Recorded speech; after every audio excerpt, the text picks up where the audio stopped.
Okay, I'm going to try to give you guys a lot of short videos on this. The different videos will be giving dimensions of matrices, then we'll go adding matrices, then we'll do subtracting matrices, then we'll do some scalar multiplication, and then we're going to have another video where I just go over how to combine all of these together. Okay, so this is our first time venturing into matrices. So starting out, we're going to talk about what are matrices. Okay, so a matrix is a rectangular array of numbers. Essentially, this over here is an example of a matrix. Okay, this we could call a system of equations because we've got a couple equations here, and this is a table. Essentially, a matrix is something where you have combined a table of data and you've turned that table of data into this matrix. Why do we want to do that? Well, by doing that, you're able to do things like adding, subtracting, multiplying, dividing. You can even solve equations with these. But essentially, by doing this, it makes it easier. I mean, it's hard necessarily to add a table or combine tables together. It's going to be a lot easier when they're in this matrix here. Okay? Now, the important thing that we need to get from this is your rows and your columns. Okay? Rows are things that run from left to right. Columns are things that run up and down, which makes sense. For columns, I always think of, you've got those Greek or Roman buildings, right? And they've got the columns, and the columns are what holds everything up. You guys know what I'm talking about, those little building things there. So columns always run up and down, okay? And rows run left to right. Now, the reason that it's important to know that is because the dimensions of the matrices determine how you do and what you do for it, okay? For adding and subtracting, it's very important to know what the dimensions of your matrix are to know if you can add or subtract them. Same with multiplications. You have to know what your dimensions are of the matrices so that you can know if you can multiply them. Okay, we're going to do scalar multiplication today, which is different than actual multiplication. But it's very important to know these dimensions so that you know if you can do something. All right, next slide then. So, describing our matrices below. I guess I should have emphasized this more.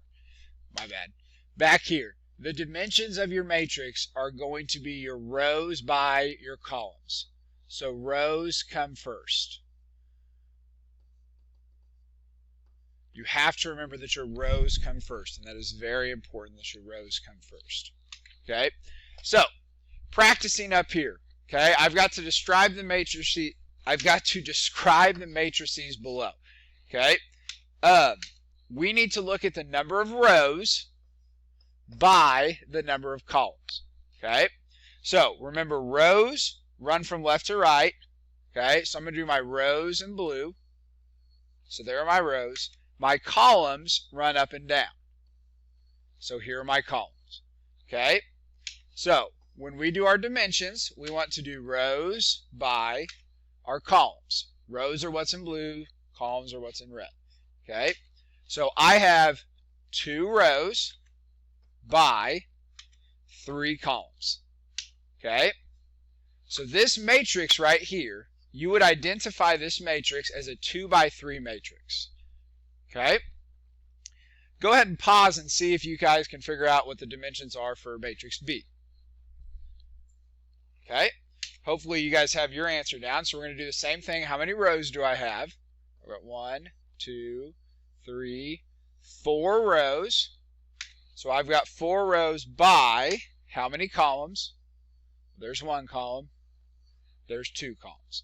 So this matrix over here, matrix B, is a 4 by 2 matrix. Okay? It's very important that you guys understand how to figure out the dimensions of those matrices. Those mean a ton when we are multiplying, adding, and subtracting. Okay? Now, this next part might be something that you guys want to go back through and rewatch after you guys do your multiplication. Because what we're going to talk about next is elements. Okay? And elements basically say that each spot in the matrix has a unique address. Okay? And the address is formed by the lowercase letter of the matrix, followed by its row and column number. So again, row comes first. Row comes first. So this down here, A sub 23, okay, that's telling me an address. Okay? That's telling me that in matrix A, I'm looking for row 2 and column 3. Okay? So I'm going to go to matrix A, and I'm going to look at my second row and my third column. So what number is in my second row and my third column? Well, that would be the number 3. So A sub 2, 3 equals 3. Okay? It's important to know that spot right there. That spot is row 2, column 3. That's very important to know. Okay? Next one, we've got B sub 3, 1. Okay? B sub 3, 1. So remember, rows come first, so that's my third row and my first column. Okay? So my third row and my first column, what number am I talking about for my third row and my first column? I'm talking about the number 2. Okay? Pause the video and see if you guys can figure out the last ones. Okay, let's go over our last two here. So the first one, we're back in matrix A, and it's it's A sub 1, 3. So row 1, column 3. Row 1, column 3 would be a 0. To matrix B, it is row 1, column 2. So negative 3 would be our answer for this. Okay, these dimensions matter a lot for today. They're also going to matter for multiplication, so you might want to go back through and watch this video before you guys do your multiplication.